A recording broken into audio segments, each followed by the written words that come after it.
Welcome! Today we are tackling a really big topic, the Christian philosophy of knowledge. Now, I know that sounds heavy, but we're going to break down this complex framework into something really clear and visual so you can see exactly how all the pieces fit together. Let's get into it. You've probably asked yourself this question 1,000 times. How do I know what's really true? I mean, it seems like the most basic, logical place to start, right? But the source material we're looking at today makes a really bold claim. What if starting with that question is actually the problem? What if it's the wrong question to ask first, and there's something even more fundamental we have to figure out before we can even begin to talk about truth? So here's our roadmap for today. We're going to start with this core conflict, knowing versus being. From there, we'll look at a major fork in the road, see how that choice plays out in a famous case study, and then dig into the different kinds of knowledge. And finally, we'll see how sin enters the picture and tie it all together with 3 different states of consciousness. All right, first up, knowing versus being. You can pretty much think of this as the ultimate philosophical chicken or the egg question. What has to come first? Is it your ability to know something, or is it the thing itself, reality, that you're trying to know? Whichever one you put first, well, it changes absolutely everything.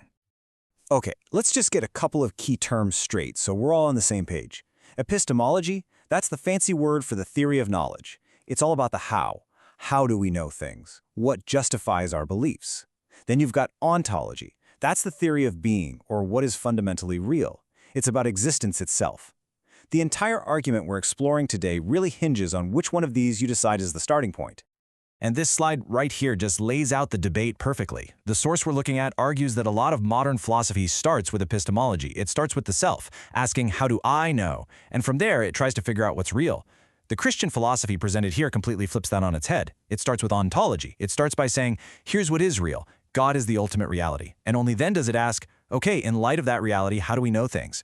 See, the point is, your starting question is never neutral. It basically sets the destination for your entire worldview. So that brings us right to this fork in the road. And this isn't just some abstract academic idea. We're talking about a fundamental choice between 2 ultimate starting points for everything you think and believe. And here is that choice, laid out plain and simple. Path 1 says the Creator, God, is the ultimate reality. He's the final reference point for everything.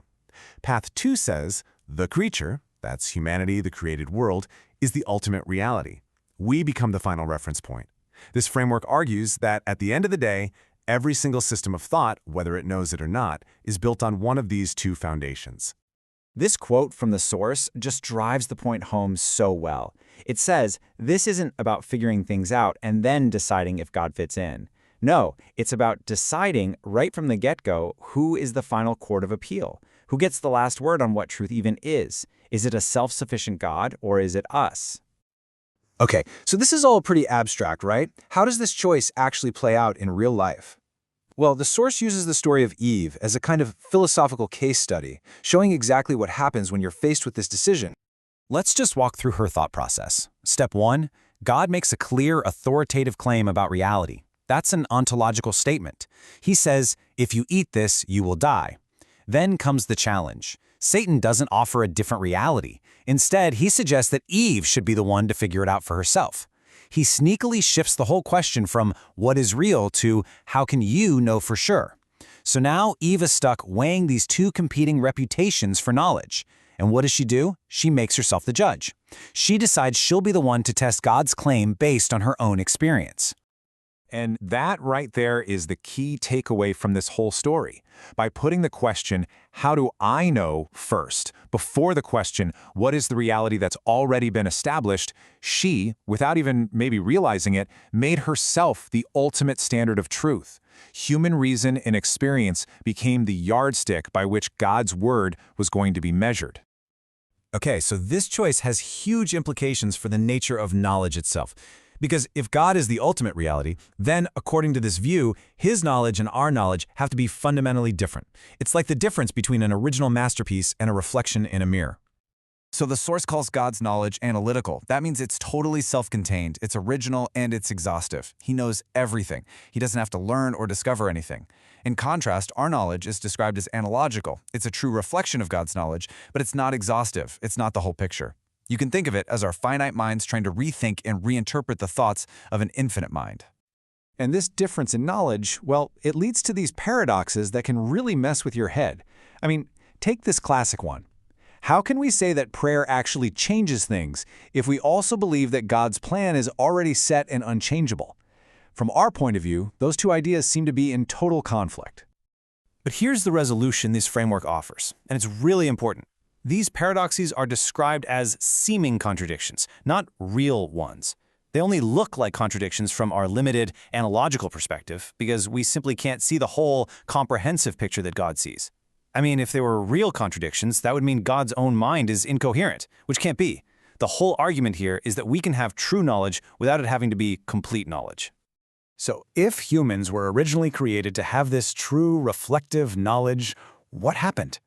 This is where the source springs in the concept of sin, and it frames it not just as a moral failure, but as something that fundamentally changes the whole process of knowing. So in this framework, sin is an ethical rebellion. It's a choice. It's not about our fundamental nature changing. It's about the intellectual framework we choose to operate in. It's the active attempt to do what Eve did, to interpret all of reality on our own terms, making ourselves the final authority, totally independent of God.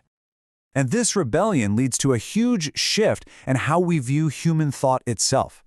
The Christian theistic view says our thought is analogical. We're rethinking God's thoughts after him.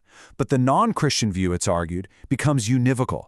It sees human thought as original, as creating its own meaning, basically putting our thoughts on the same level as God's. It's not about reinterpreting a higher truth. It's about manufacturing our own. All right, our final section. This is where we tie all these different threads together into a kind of developmental map of knowledge, describing 3 distinct states of human consciousness that really shape how a person sees the world. This table lays it out so clearly. You've got the Adamic consciousness before the fall. The core principle here is that creaturehood is accepted. The goal of knowing is to be receptively reconstructive, basically to receive God's interpretation of the world and faithfully reconstruct it in your own mind. Then you have the fallen consciousness. Here, creaturehood is denied, and the goal of knowing becomes creatively constructive. You're trying to build your own meaning from the ground up.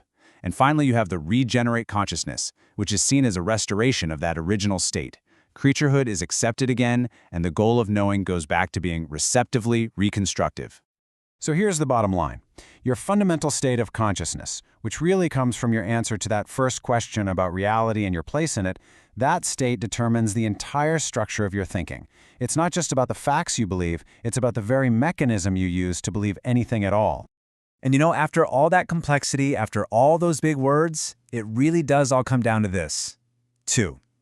Just 2. 2 fundamental starting points, 2 ultimate courts of appeal, 2 paths at that fork in the road we talked about. And that brings us to the final thought to leave you with. According to this entire framework, being neutral isn't really on the table.